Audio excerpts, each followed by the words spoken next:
This was the logic of a 20-year-old boy who didn't know women at all. If you like a girl and she doesn't like you back enough, the worst thing you can do is be like, oh, you don't understand. I'm never leaving. Oh.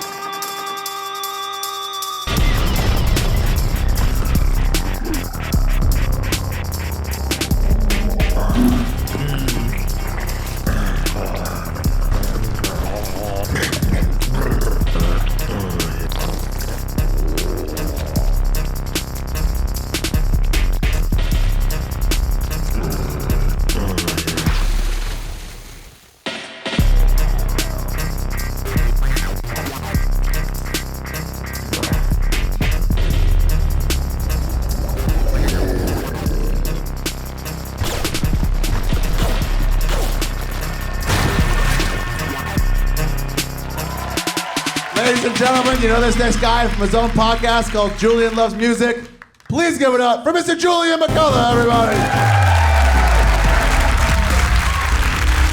All right, so I grew up in a musical family. We care too much about music, and it hurt me real bad. I'm actually named after Julian Cannonball Adderley. That's Miles Davis's saxophone player, which is a lot of pressure to put on a tiny white baby. But my dad loves jazz, and not even the jazz you don't like. He likes way worse jazz. My dad likes avant-garde jazz, which is the kind that's like and the drummer's playing a different song. So I've always cared too much about music. I get to college, I make the biggest mistake you could possibly make in college besides go to Rutgers. I fell batshit, head over heels, crazy in love with the most maladjusted, toxic girl I could possibly find. But when you're 20, you're like, they're the hottest. So there were red flags everywhere. She walked into class 4 days late. That was the first time I ever saw her. 4 days late. And half an hour late that day, she walks in head to toe all black, black hair, covered in tattoos, sunglasses, sits down in the front row, loud and pissed off, like she was trying to sleep and we built a classroom around her. She never took her sunglasses off the whole time at 10 a.m. So you're either drunk or an asshole. Either way, I was like, I'm Julian, what's your name? And so I ask her out, and she says no the first time. I ask her out 9 more times. This is when I was young. I was hungry, I was persistent. I'm not like that at all anymore. Now I'm like a cat on a windowsill with women, you know what I mean? Where I'm like, meow, and they're like, no, and I'm like, I have the sun. So, she finally agrees to go out with me, you know what I mean? And it's amazing, it works. We start dating, we're boyfriend and girlfriend. I can't believe it. I've never had a real girlfriend in college yet. And she's dangerous and out of my league. I'm like, it's amazing. The problem is, it was never even. I was obsessed with this girl. And she was like, kind of on board that she had a boyfriend from English class. Like, that was the 2 levels we were at. I don't know if you've ever been in a relationship that uneven before, but if you haven't, I highly recommend it, because if you're confident, it'll fix it. So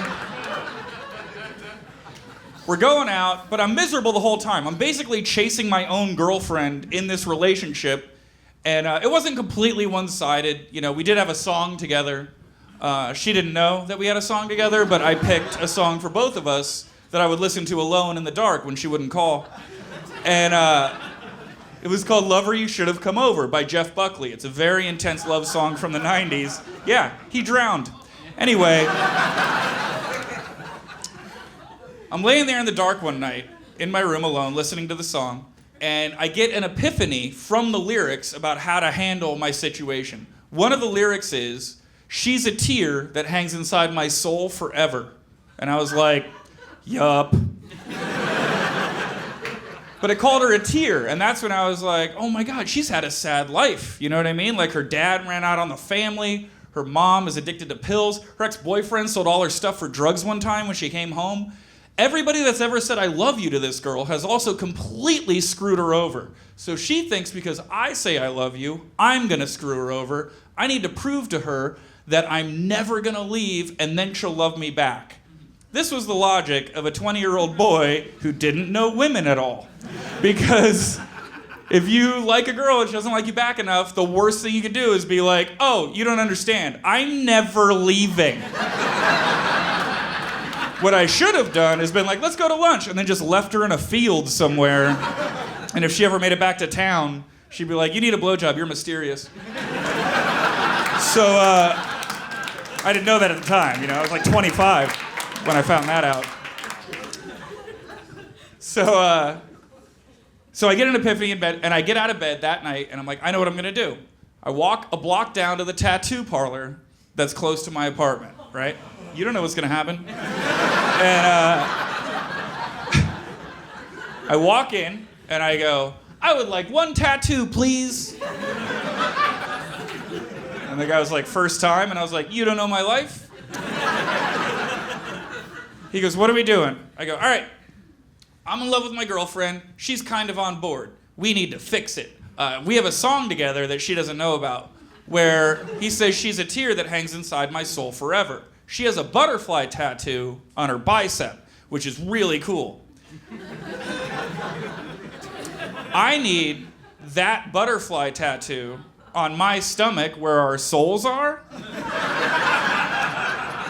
with tears above it. And he goes, wait, what did he say? He goes, oh, no!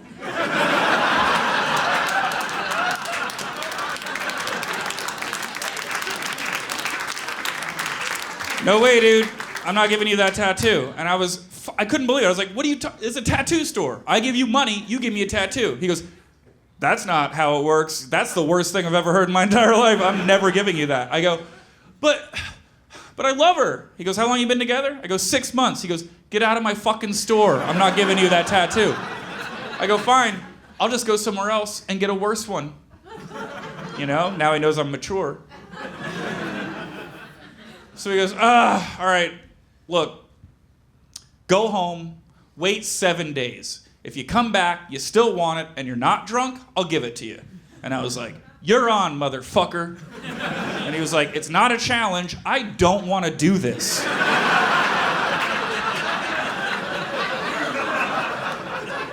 So I go home, I wait 7 days, I listen to the song over and over again, I go back in, put $200 on the counter, and he gives me this.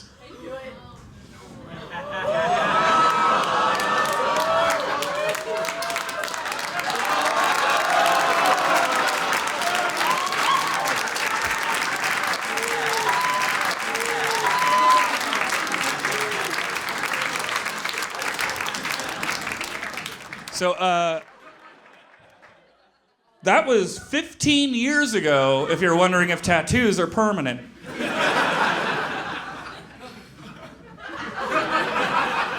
And it's somehow brighter today than the day I got it. I don't know how that happened. It's supposed to fade, right?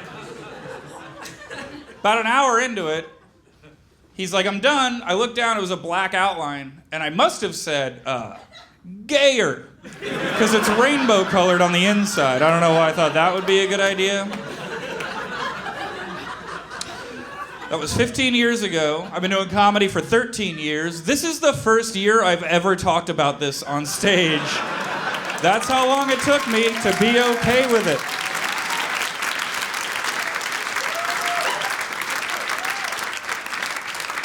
Not because of you guys are very supportive.